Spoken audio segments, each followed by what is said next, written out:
Buenos días, Schoolcore día 36, Educación y Política. Le damos la bienvenida a don José María Rosales Jaime, catedrático de la Universidad, Filosofía y Ética y muchas cosas más, investigador, coordinador de investigadores europeo, un crack, la caña.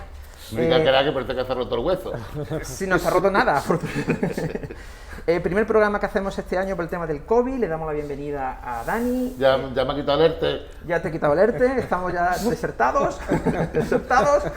Y nuestros alumnos Rihab y Mohamed, que reducimos aforo por el tema también de distancia, seguridades y pandemia. Empezamos, cuando tú quieras, querida Rihab. Primera pregunta, don José María. ¿Le resultó fácil o difícil estudiar filosofía? Tenía una combinación de cosas. Tenía sus dificultades, pero bueno, si te lo tomas con interés, y había cosas las que no me gustaban o no me veía, y había otras que sí, que me interesaban mucho. O sea que cuando te interesa mucho algo, se reduce la dificultad. ¿Mohamed? ¿Por qué crees que la filosofía es importante para ti?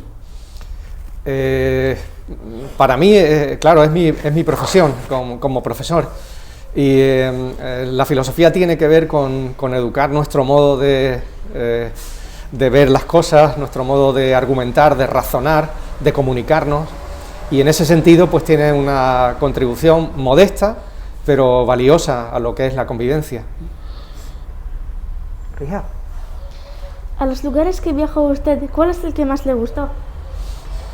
De los países, pues me he sentido muy a gusto en muchos, y en el que más tiempo pasé fue Estados Unidos, pero es que es un país que ha cambiado mucho y donde yo he vivido, pero allí desde luego me gustó muchísimo y me permitió ver que hay muchos estereotipos, hay muchos prejuicios hacia Estados Unidos, y me permitió ver otra cara del país que yo no conocía. Porque no estaba Trump. Todavía no había llegado Donald Trump, porque y el país ha cambiado mucho. Son 23 países lo que parece que usted visitó. Veintitantos, sí, ahí lo estuve contando para ponerlo por curiosidad. Veintitantos países, estamos hablando de muchos países, ¿eh? Veintitantos países, una expo bien sellada, ¿eh? Una expo total. Mohamed. Yo sé cómo se entrena el fútbol, pero ¿cómo se entrena a un investigador de filosofía? ¿Qué tiene que tener? Muy bien. Es decir, una de las partes de mi trabajo efectivamente es formar a nuevos investigadores. Entonces llevo muchos años con eso, y efectivamente es un papel como entrenador. Y digamos, mi papel es, por un lado, como entrenador personal, hacerle un seguimiento a cada investigador que trabaja conmigo o que se va formando conmigo, abrirle las relaciones, ponerlos en contacto con otros investigadores, con otros grupos de investigación, normalmente de otros países, e irlos acostumbrando a que empiecen a jugar en ligas que no son regionales ni nacionales, sino en ligas internacionales. Y entonces, las cualidades que tienen que tener pues son diversas, pero una de ellas es la cualidad de cualquiera que haga deporte, y sobre todo en las modalidades de medio fondo y de fondo, es decir, que son modalidades en las que sabes que necesitas muchos años de entrenamiento y que los resultados llegan poco a poco. Es decir, necesitas dosificar muy bien el tiempo, administrarlo con sentido común, e ir aceptando que no puede ser de la noche a la mañana, no puedes conseguir de la noche a la mañana lo que buscas. Y tener una pareja comprensiva, ¿no?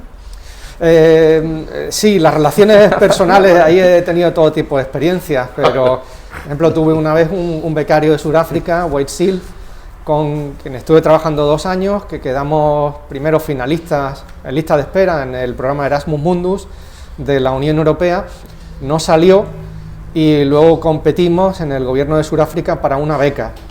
Entonces se vino, la ganó para una beca de hacer su doctorado en el extranjero, aquí en la Universidad de Málaga.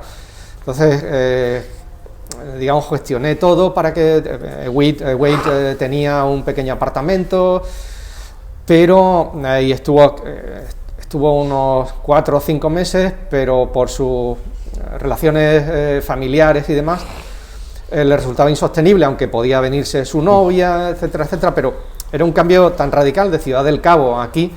Él estaba en la residencia Jiménez Fraus, de la que está cerca de la plaza de los Colorines, y finalmente por su sentido de la responsabilidad familiar y porque no había manera de también conseguir un trabajo, puesto que él venía con todos los gastos pagados, él recibió una beca mensual y las condiciones del alojamiento eran muy buenas, pero no encontró, su novia no pudo encontrar una cosa similar y entonces se volvió. Hice las gestiones para que el gobierno de Sudáfrica le cambiara la beca del extranjero a Sudáfrica y allí volvió a su país. Pero fue una historia en parte triste, dado que para él era un salto de gigante hacer un doctorado en un país europeo. Y bueno, en cualquier caso ha seguido y bien en su país. Bien, ¿cómo vamos? ¿Cuántas preguntas quedan? Una. Venga, ¿quién le toca? ¿Ya? Si tuvieras la respuesta de una de las grandes preguntas de la filosofía, ¿se la enseñarías a todo el mundo o dejarías que todos la pensáramos? Yo creo que lo segundo. Es verdad que cada uno de nosotros tenemos nuestras ideas, nuestras visiones de las cosas, cómo las interpretamos, y yo simplemente tengo la mía, que voy cambiando además, y que cuando la voy tratando de presentar la voy cambiando casi espontáneamente. Entonces yo creo que cada uno de nosotros tenemos que encontrar alguna de esas respuestas a grandes preguntas. Sin embargo, mi trabajo no es sobre las grandes preguntas filosóficas tradicionales, sino que es mucho más apegado a cuestiones prácticas, apegado a cuestiones políticas. Y ahí también es verdad que cada uno de nosotros busca su modo de orientarse y busca su modo de interpretar las cosas políticas. Porque si encontrara la respuesta ya no sería filosofía. No, de hecho, cada nueva respuesta te va abriendo nuevas preguntas. Es decir, lo interesante de nuestro modo de conocer es que vamos consiguiendo conocimiento, vamos reduciendo incertidumbres, pero al mismo tiempo, cada vez que queremos conocer más, vamos viendo que hay perspectivas que se nos abren, que son nuevas, y cada nueva perspectiva nos abre nuevas preguntas. Es decir, así funcionamos y así funciona nuestro conocimiento. ¿Te queda a ti alguna, Mohamed? ¿Qué podemos hacer para que la filosofía pueda darse en su casa? Yo creo que hay... verás, la filosofía no es una cosa, digamos, estática, que tiene muchas facetas. Y hay facetas que tienen que ver con la convivencia, cómo ejercer nuestras libertades, cómo relacionarnos y al mismo tiempo cómo pensar, cómo argumentar, que sí tienen que ver con lo que aprendéis en el colegio. Es decir, es verdad que hay en algunos casos, según las edades, se puede dar como asignatura, pero hay otras cuestiones que tienen que ver con el cultivo de la filosofía, es decir, con el cultivo de la argumentación, del razonamiento, que se ven desde los primeros cursos. Yo creo que lo peor que le ha pasado a la filosofía es que si existiera en BUI y en CO en nuestra época una asignatura con la filosofía. Fue el gran error, porque al final lo que estudiaba era autores. Sí. Y se hacía pesado. Sí, ha sido la manera tradicional, que tiene sus ventajas y también tiene sus desventajas. Entonces, hay otras maneras complementarias o incluso alternativas de plantear esas mismas cuestiones, pero de un modo más fresco, más creativo. Y es posible, perfectamente posible. Bueno, acaban las preguntas de los niños, que creo que me habéis machacado una, que habrá que recambiarlas, y empezamos ahora las preguntas. Ahora empiezan las fáciles. Mohamed, ¿estás bien? Sí. Sí. Vale, que te veo un poquillo. Te veo un poquito ahí congestionado y vamos... Pachucho. Primera pregunta, Dani. Bueno, hasta el día de hoy, ¿qué sistema educativo crees que ha sido el mejor hasta el día de hoy? Porque de futuro no lo sabemos. Pues no lo sé, porque por un lado yo creo que los sistemas educativos tienen que guardar una relación con cómo en el mundo en el que se desarrollan. Es decir, no es lo mismo el mundo previo a Internet que el mundo después de Internet, por ejemplo. Eso sí, y luego al mismo tiempo creo que hay que todo en el sistema educativo no debería ir orientado al sentido de adaptarse a cómo está el mundo, es decir, porque entonces nos limitaría nuestra capacidad incluso de innovación, de creación de conocimiento, de hacer ciencia, por ejemplo. Es decir, si solamente nos vamos a, imaginemos, por ejemplo, ahora lo único que necesitamos, imaginemos, que es el mundo de Internet, de redes sociales, y imaginemos que el sistema educativo lógicamente tiene que incluir que todos los estudiantes pues sepan vivir en ese mundo, conozcan las claves básicas para orientarse, tengan desarrolladas algunas destrezas, pero la educación no debería solamente quedarse con eso, sino que hay otro tipo de conocimientos que son menos instrumentales, que tienen menos aplicación inmediata, pero que son necesarios para que la gente se eduque con libertad, para que la gente tenga una visión amplia de las cosas y no solamente una visión aplicada a lo que es necesario en ese momento, que hay que mantenerla, pero no en solitario y no tan crecientemente, creo, o con una dimensión tan creciente, o con una presencia tan fuerte. Creo que no es necesario. Ahora vamos a mezclar cosas. A lo mejor no son mezclables, aunque se mezclan. Política y educación, ¿qué relación existe entre ambos conceptos? Muchas posibles relaciones. Una primera es que en todo el proceso de la educación, desde las primeras etapas, hay experiencias que se aprenden que tienen que ver con la política.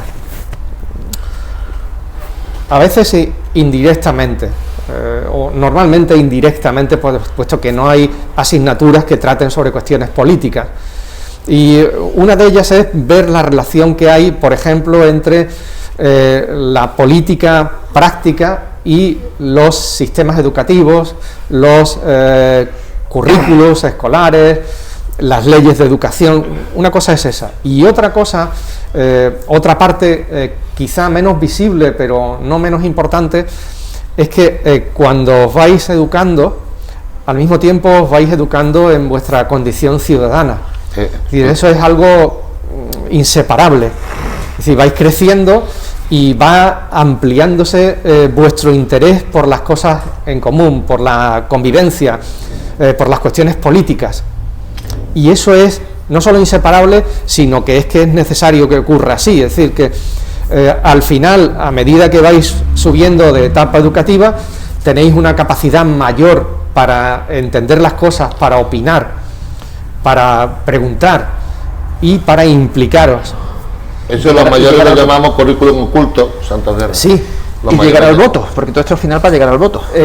Sí, el voto, que ha sido una conquista de siglos, que se ha tardado mucho en conseguir en las democracias, es una de las facetas de lo que es nuestra condición política. Es decir, es que nosotros no podemos evitar tener esa faceta política.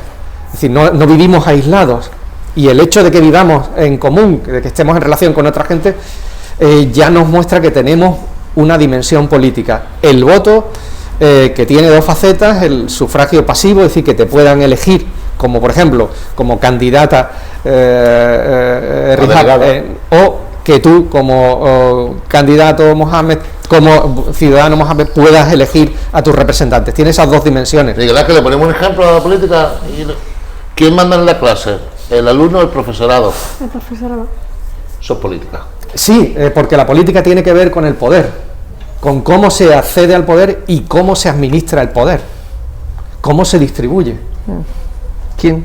Es decir, todo eso tiene que ver con la política, y nos educamos a cómo vivir políticamente, y tiene que ver sin duda con lo que ha señalado, con el poder. Hay diferentes maneras de entender cómo se ejerce el poder. Sí, eso es muy interesante. Rihab. ¿La educación en la historia ha marcado alguna vez la diferencia? Yo creo que siempre. Lo que pregunta Rihab es si la educación en la historia ha marcado la diferencia. Es el gran recurso nivelador. No es la solución a todo. Es decir, no es una solución de que hay un problema determinado y remitimos al problema está en la educación. No, pero sin lugar a duda la educación es el recurso que nos permite la movilidad más que horizontal, la vertical, y la que nos permite realizarnos. Como somos el culo del mundo, la pregunta es como somos el culo del mundo siempre, ¿sabes? Sí, pero No te creas, ¿eh? sí, pero imaginemos, yo que sé, alguien, una niña que quiere ser pianista y tiene ese deseo. Pues para que sea pianista necesita un montón de recursos que se van montando a lo largo de generaciones, de muchos años. Necesita tener una buena educación y luego necesita tener una buena educación especializada, una buena educación musical. Es decir, hay muchos recursos de todo tipo que hacen posible que al final esta niña, cuando vaya creciendo, vaya realizando su sueño de dedicarse a la música o al menos de tener una buena educación musical. Es decir, la educación está relacionada con nuestros derechos, con nuestros proyectos de vida, con lo que nos gustaría hacer de nuestras vidas. La movilidad social es muy importante. En los dos Estados Unidos sentidos. era un ejemplo, ahora no lo sé. Lo sigue siendo, es decir, la movilidad social va en dos sentidos. La horizontal, que es la más fácil, más fácil en teoría, es decir, la horizontal es que tú has nacido yo que sé, en Málaga y puedes viajar a otros países y puedes acabar viviendo en otros países. Esa es la más fácil, en teoría.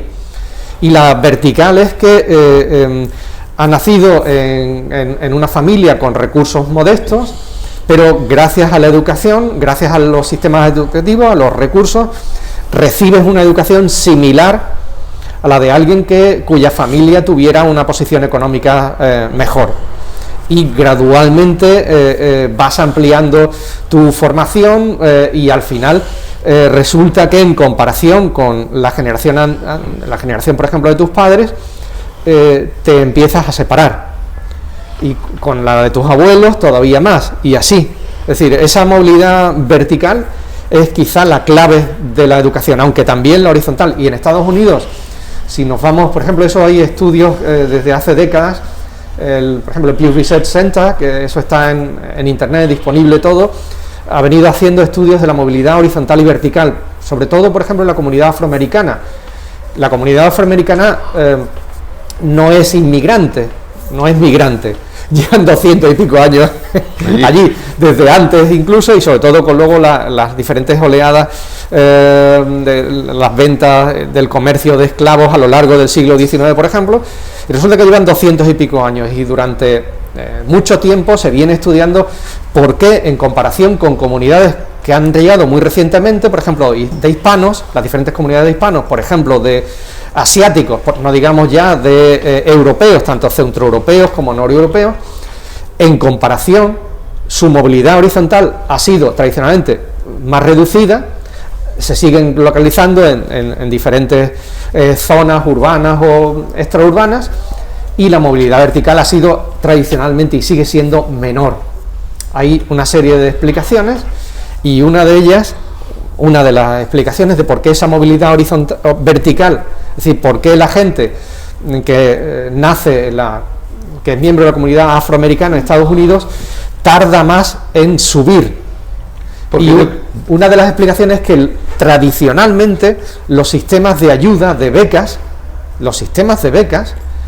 no han ido en gran medida para nivelar, sino que han sido las comunidades que tenían mejores posiciones de partida, que tenían mejores recursos, mejor nivel de vida, las que han tenido acceso y han estado usando durante décadas, y todavía ahora, aunque yo creo que la proporción va cambiando, han tenido mayor acceso a esos sistemas de becas que son los que te permiten nivelar. Es decir, si tu familia no tiene recursos, pero quieres estudiar y pones de tu parte, pues en Estados Unidos hay sistemas de becas fantásticos y te permiten esa movilidad. Pues bien, esos sistemas de becas, que son en Estados Unidos desde hace muchas décadas, más de un siglo, en parte públicos, pero en parte también privados, han sido normalmente o mayoritariamente usados por gente que no pertenecía, es decir, gente, digamos, de lo que se llama de ascendencia europea, sobre todo.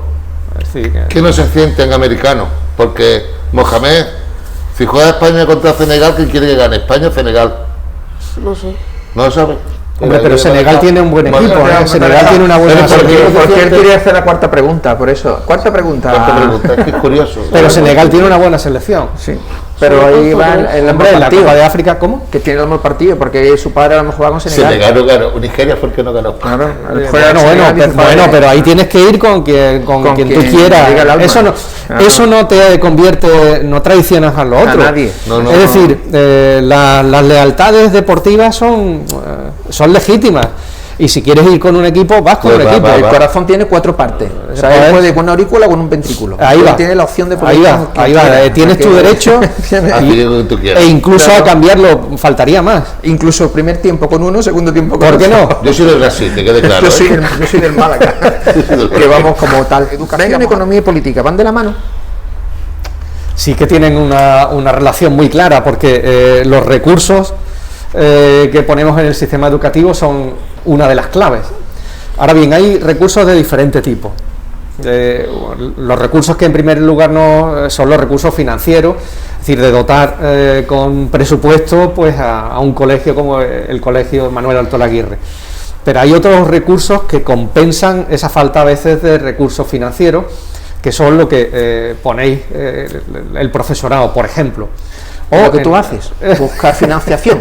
Yo Porque sí, recuerdo yo que sí, la yo busco doctora financiación. experto en buscar financiación. Yo llevo toda la vida buscando financiación, claro, porque Una ratita de financiación. en mi vida, si no, no podría tener proyectos, si no podría Como nosotros buscamos tener financiación para esta historia, doctorandos, eso funciona así. Es decir, la financiación básica es insuficiente y la financiación básica te permite trabajar como profesor sin ningún problema, pero si lo que quieres es pues dirigir tesis doctorales y formar a nuevos investigadores, ampliar la movilidad Salir de tu despacho. internacional, necesitas Pasta. buscar mucho dinero, continuamente, es decir, cada par de años estás presentando nuevos proyectos, llamas a las diferentes puertas. Y eso es que en mi caso no es ciencia aplicada, es decir, que esto es ciencia básica y no tiene una utilidad inmediata. Yo recuerdo hace muchos años, llamé a las puertas de la Fundación Sando, y entonces porque teníamos varios candidatos para hacer la tesis doctoral, era gente muy buena, pero no teníamos financiación porque en aquellos momentos me pillaba también con otra edad, no había manera de... Y recuerdo que estuvimos manteniendo una conversación por correo electrónico, por teléfono, y me dijeron que lamentablemente, claro, nosotros nos dedicamos a cosas de política y ellos no podían justificar con la Fundación Sando apoyar un proyecto de investigación, por ejemplo, de alguien, si tuviéramos alguna relación con la construcción. Hombre, Me dijeron que sí, construcción y política va de la mano, ¿eh? mental, dice, a ver, si hubiéramos hecho un proyecto así, quizá.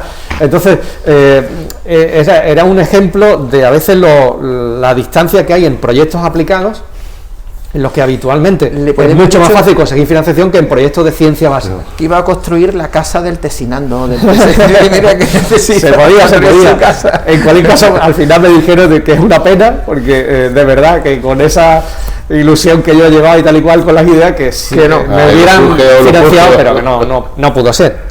Bueno, pues esto es lo que tenemos. De todas formas, nosotros que estamos siempre como muy...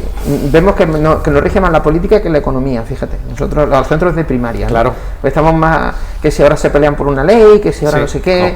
Entonces, y la economía, bueno, pues va siempre de atrás, porque como Sí. siempre estamos... ¿Dónde se recorta? Pues no, lo primero, donde... En fin, por eso decía que la importancia de la educación frente a la importancia Sí. que realmente tiene luego, Sí. pues se ve muy recortado. ¿Dónde? Pues en recortes presupuestarios, ¿no? Sí. Salvo cuando llegan las elecciones. Sí, Desde sí. entonces la educación toma su máximo culmen, ¿no? Sí, pero es un error, porque además esto es una inversión intergeneracional, siempre a largo plazo. Entonces, cada nuevo gobierno que llega hace su contribución. la pretensión de que cada nuevo gobierno quiere darle un sello definitivo es un error estilístico. Como decía que la mejor paraliza lo anterior. La mejor ley educativa es ninguna. Es ninguna en el sentido de que hay un exceso de regulación que te paraliza lo que se estaba haciendo, que es más fácil reformar parcialmente que intentar hacer una enmienda a la totalidad y empezar casi de cero. Porque la ley educativa tienen que hacer los chamanes. Los chamanes educativos, que piensen en un futuro, ¿no? Entonces, tiene que tomarse un chamán cada uno. Sí, pero hay un exceso de cortoplacismo, es decir, ya se sabe que cada nuevo gobierno que llega tiene la tentación de empezar casi de cero, y eso es un error. El ideario gana la ideología, que eso es el problema.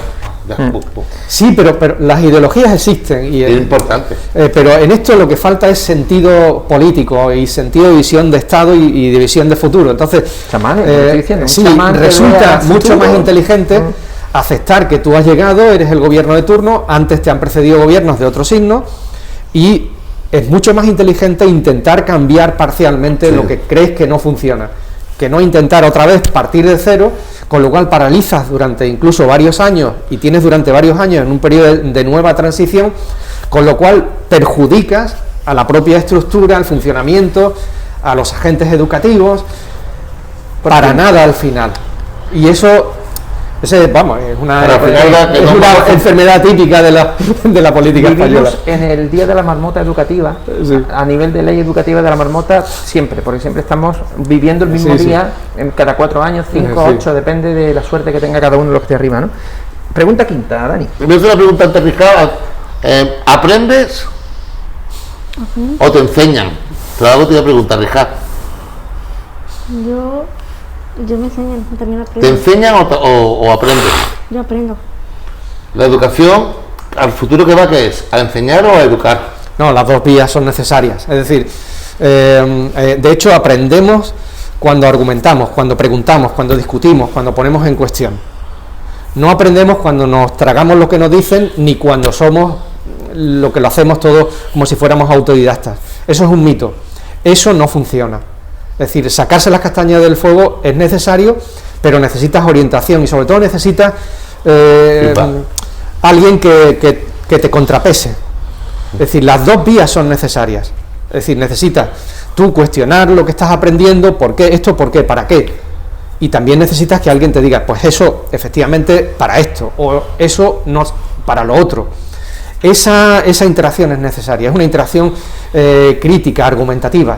Así aprendemos. Es decir, no aprendemos ni tragándonoslo así de manera pasiva, ni pretendiendo que nosotros lo hacemos todo. No, el autodidactismo no sirve. Sí, son el tema también de los proyectos educativos, sí, porque la educación que parece que va hacia autodidacta, con el tema del internet y de la teleformación, es un error, pero bueno. Vamos, yo al menos en mi trabajo, el autodidactismo te permite funcionar, digamos, en una liga regional. Llegas hasta ahí, no puedes más. Muy bien, si lo que quieres es trabajar en una liga regional, de acuerdo, pero si quieres subir de categoría, si quieres ampliar el nivel, si quieres necesitas otra cosa. No vale el autodidactismo. De hecho, el autodidactismo te condena a defenderte de manera, por ensayo y error. Empleas muchísimo tiempo en tus búsquedas personales, crees que al final tienes un conocimiento amplio, pero no lo que se necesita. Pero es para fútbol, Mohamed, mira, hoy en día los niños no juegan, entrenan en la academia, pero se ha perdido la magia de que juega en la calle al fútbol. Sí. Muchas veces académicamente todo, por supuesto, la magia se pierde. Por supuesto, pero porque se ha profesionalizado, la formación de los deportistas se ha sistematizado, también han aparecido nuevos trabajos, es decir, los entrenadores, es decir, que eso requiere una formación previa, eso requiere aprender a trabajar en equipo, las televisiones, todo. Es verdad que hay de manera simultánea hay un negocio mundial en eso, pero no ha desaparecido del todo, lo que pasa es que ha quedado reducido a la mínima expresión. Es decir, ya es raro ver, hay partidos, pero no hay muchos partidos en la calle, no hay, efectivamente. Eso se ha reducido. Sí. Con respecto a lo que estaba hablando antes, ¿partidos políticos y leyes educativas son compatibles? Sí. Lo único que pasa es que la visión a veces demostrada a lo largo de décadas, por ejemplo en España, o constitucionalmente habría que quitarle no, vamos a ver, los partidos son los canales básicos para la representación política, es decir, nosotros elegimos a nuestros representantes porque forman parte de partidos políticos y los partidos forman parte de las instituciones del Estado. De hecho, eso explica que tengan parte de su financiación, la mayor parte, por los presupuestos generales del Estado. Entonces, otra cosa es cómo funcionan los partidos y otra cosa es cómo los representantes políticos entienden la educación.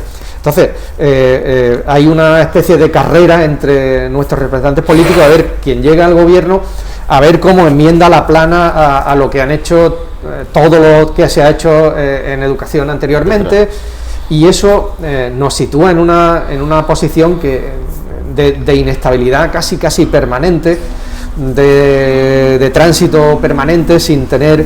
Entonces eso yo creo que, bueno, pues al final pasa factura no a los representantes políticos, que seguirán o se irán, sino a quienes están trabajando en el sistema educativo. A los maestros principalmente. Sí, pagan la factura. Y los estudiantes pagan la factura. Yo creo que son los que pagan la factura realmente. Los dos. No, los maestros sufrimos la factura, pero por ellos supuesto, la pagan. Por supuesto, sí.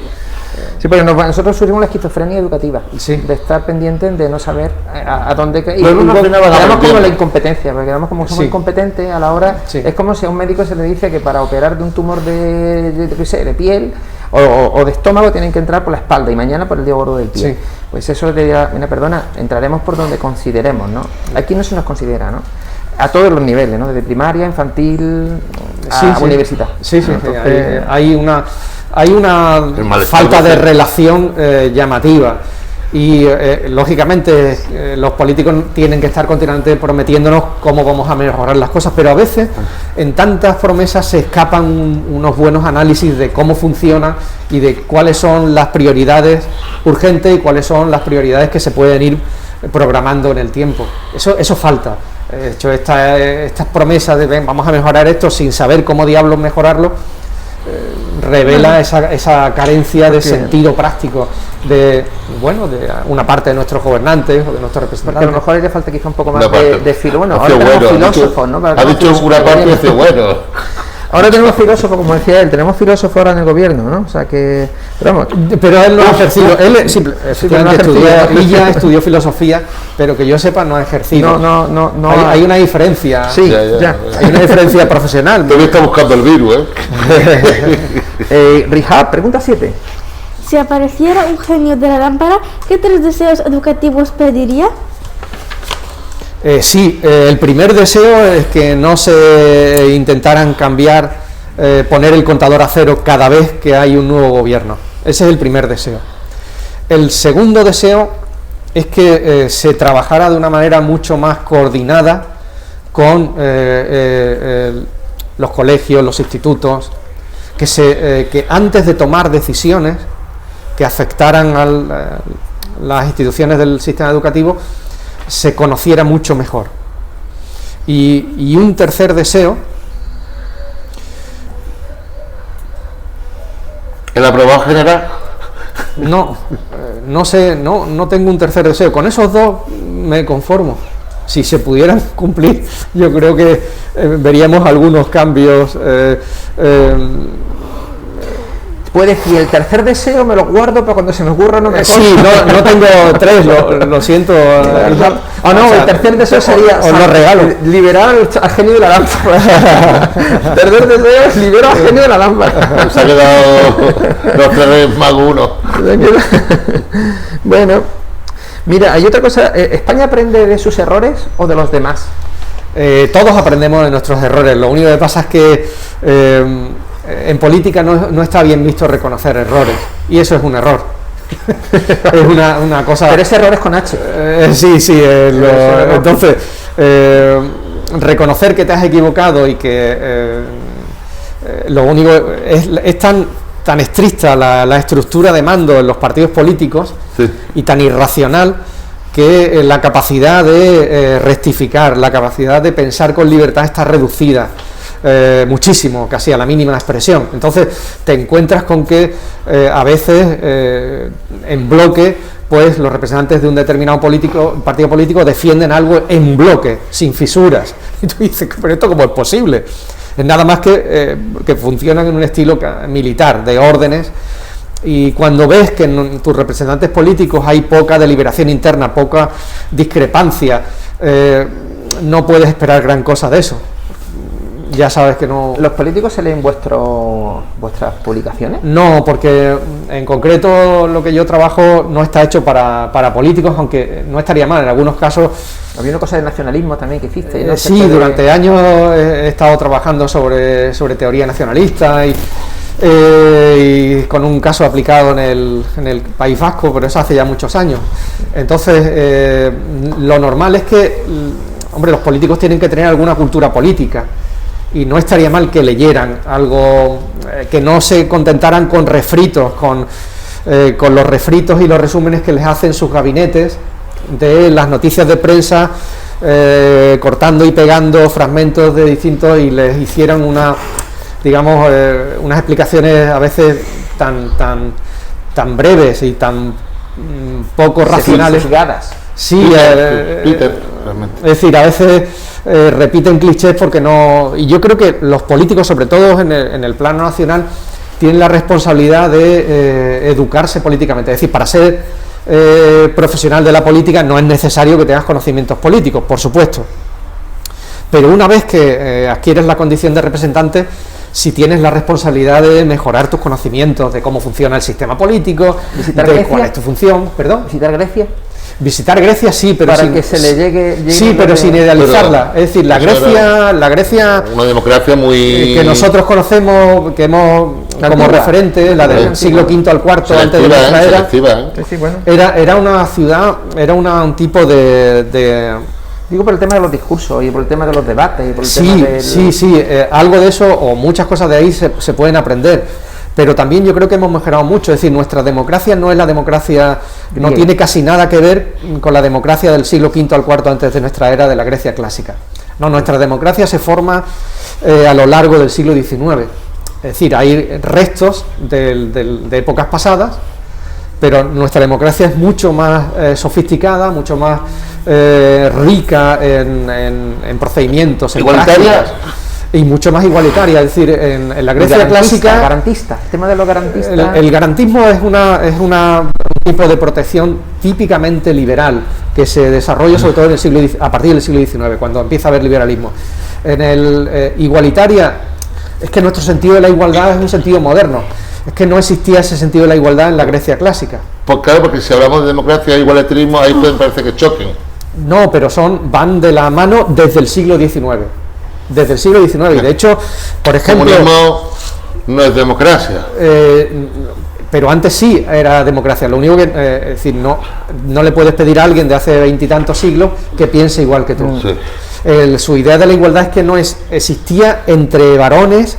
en la Grecia clásica, en los sistemas políticos ya fuera Atenas, Tebas, Esparta, en fin, de las ciudades griegas, la igualdad se entendía entre ciudadanos, que eran a su vez los políticos, y esos eran gente mayor de edad que tenía Cierta economía. autonomía económica, que tenían y se podían dedicar periódicamente a participar en las asambleas, participar en la administración de justicia, en la administración de la ciudad y demás. Su idea era entre una pequeña comunidad, por ejemplo, en Atenas, cuando tuvo en el siglo IV 50.000 habitantes, los que eran iguales entre sí eran apenas el 10%, unos 5.000, que formaban la comunidad de los ciudadanos. Entre ellos había un tipo de igualdad que era la igualdad a hablar en la asamblea pública y la igualdad en las relaciones legales. Nuestro sentido de la igualdad se ha ido universalizando y sobre todo se empieza a transformar desde el siglo XIX, con los movimientos obreros por un lado y feministas por otro. Y es a lo largo del XX cuando se va expandiendo, y todavía quedan muchísimas tareas por cubrir, pero es nuestra idea de la igualdad, por ejemplo, y la igualdad política es muy reciente. De hecho, se separa de ideas previas de igualdad. No, Claro, lo usó realmente. tenía idealizado como por la el figura. Estado, Como la Sí, figura. pero en el siglo XVIII la idea de igualdad es que para nosotros resulta primitiva, Sí, sí. para nosotros es insuficiente. Es decir, son antecedentes y hay que conocerlos, pero no pensamos igual que la gente del siglo XVIII, que del XIX, ni siquiera que las generaciones previas del siglo XX, ¿no? El antónimo de igualdad es libertad, ¿eh? Sí. Pregunta 10, porque la 9 la habéis No, hecho el la antónimo pregunta. de igualdad es desigualdad. El antónimo de igualdad lo has dicho tú, ¿verdad? Libertad. No, es desigualdad. Desigualdad. Tú, Si el contraconcepto, la contraposición, no existe contraposición Sí, no, entre... lo sé. Es verdad que existen fricciones, es decir, no puedes desarrollar tus proyectos a la vez de máxima igualdad y de máxima libertad porque es imposible, al final chocan entre sí. Pero la contraposición que se da es, la real es entre igualdad y desigualdad. Y no todas las formas de desigualdad son discriminatorias, por supuesto. Claro, la discriminación positiva es positivo. Sí, hay formas de desigualdad que son discriminatorias, es decir, cuando se anulan los derechos de cualquier individuo, de cualquiera. Entonces hay formas de desigualdad que hacen daño, pero hay otras formas de desigualdad que no son por sí solas discriminatorias, sino que son el resultado del desarrollo de la libertad de la gente. Es decir, que alguien corra los 100 metros en 3 segundos menos es una ventaja, marca una desigualdad, pero eso envidia. sí, pero eso no discrimina a quien necesita más tiempo. Sí, sí, sí. Pues como nosotros, que necesitamos un día Yo lo hago en 5 segundos. entero. Pasamos, Richard, toca a ti, que paso de la... porque ya ha contestado antes, o sea que... vámonos a la 10. ¿Qué importancia tienen los coles para crear investigadores? ¿Los colegios? Sí, pero los de primaria, porque los secundarios son fundamental, buenísimos. fundamental. Es verdad que el modo de aprendizaje va cambiando, pero en el colegio educáis vuestro interés por las cosas, por el conocimiento. Esa es la clave.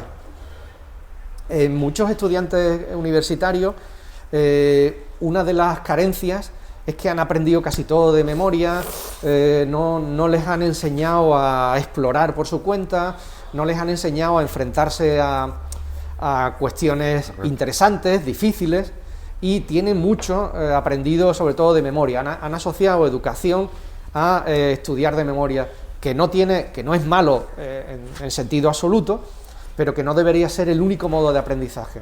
Entonces, en el colegio, cuando experimentáis, cuando debatís, cuando habláis sobre cualquier cuestión de lo que sea, científica, no científica, política, social, lo que sea, estáis aprendiendo ya digamos, a aprender de una manera creativa, que es la base de la investigación, que luego, por supuesto, se desarrolla en otras etapas.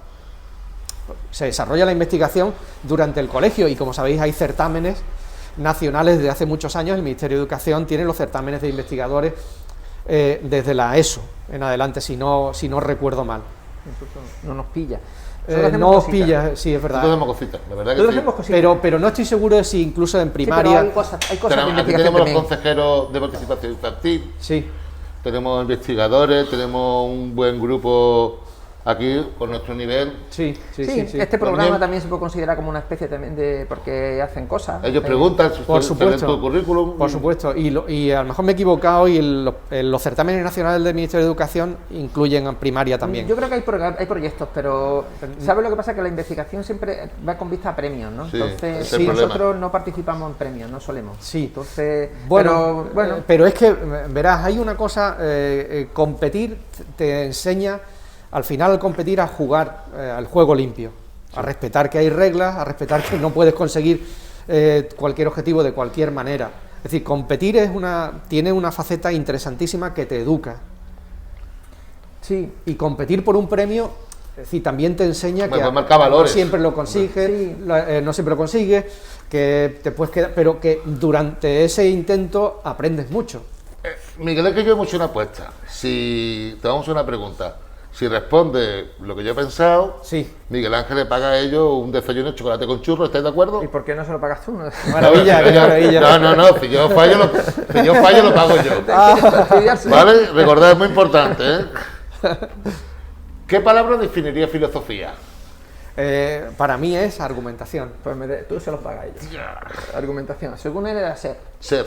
Ser, No, como, no, como porque- la cadena, como la cadena. Sí. No. Como la ser, no. No, sí, lo sé, pero es que yo no la entiendo así. Para mí es una actividad argumentativa, es Vale. decir, de debate permanente. Eso es la Mira, actividad. meterte con un catedrático, o sea, decirle a un catedrático, No, y pero sobre yo todo puedo esa cabeza. preguntar, la filosofía está abierta, ¿eh? No, y son- por supuesto, y o sea, es mi opinión nada más. O sea, No, un no, hombre vale. que desayuna libros para comer, para No, desayunar. yo creo que desayuna, pan con mantequilla, aceite. Yo desayuno además muy temprano. Esta mañana se me ha ido. Yo desayuno a las 6:00 de la mañana. Entonces, me tomo siempre varias piezas de fruta, Sí. un yogur líquido y luego una tostada con aceite y un café solo.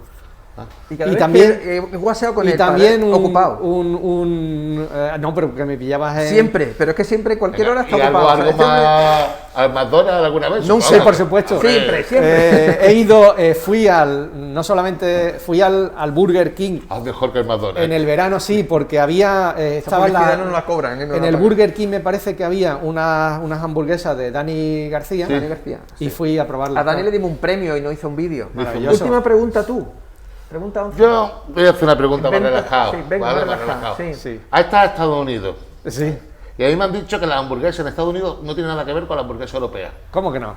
¿Cómo que no? Lo Está que más pasa buena. que hay... Que está mucho más buena, que hay una comida. No, bueno, hay de muchos tipos, pero aquí también hay de muchos tipos. La clave está en la calidad de la carne. Pagar. La clave está en pagar. No. Hay que pagar, no hay que pagar. Y de hecho los condimentos y eso se parecen. Sí. El McDonald's tiene y todas las grandes cadenas estas mundiales tienen, se parecen bastante, ¿no? Yo Y- la diferencia, yo he probado, la mejor hamburguesa que yo he probado en mi vida fue en mi viaje de novio en un barco de la Royal Caribbean, que son americanos, Sí, claro. y probé una hamburguesa allí y estaba todo el día, me tuvieron que echar del buffet. Tú vete de aquí ya, porque no es normal. Digo, Claro. va a haber un sobrepeso en el barco. Podemos hacer un estudio de investigación sobre el distintos tipos de hamburguesas. Sería. Hay muchos tipos, claro, pero la clave está en la carne, claro, en los Es la los clave del elementos. fútbol.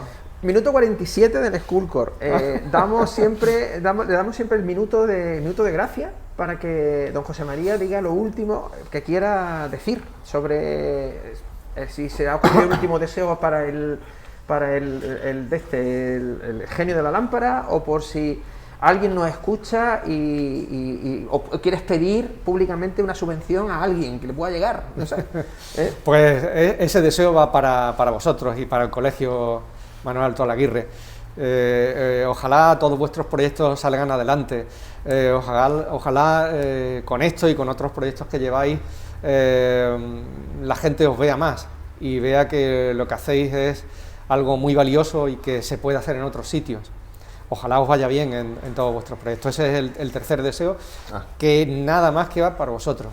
Vale, muchas pues gracias. ese deseo también lo vamos a compartir con don José María, para que le dé luz a todos sus investigadores y para que esa capacidad que tiene de dirigir sea capaz también de abrir sueños para la gente que confíe en él, que seguro que son muchas. Terminamos nuestro Skullcore 36, tercera temporada, que se me olvidó decirlo, vamos ya por la tercera temporada.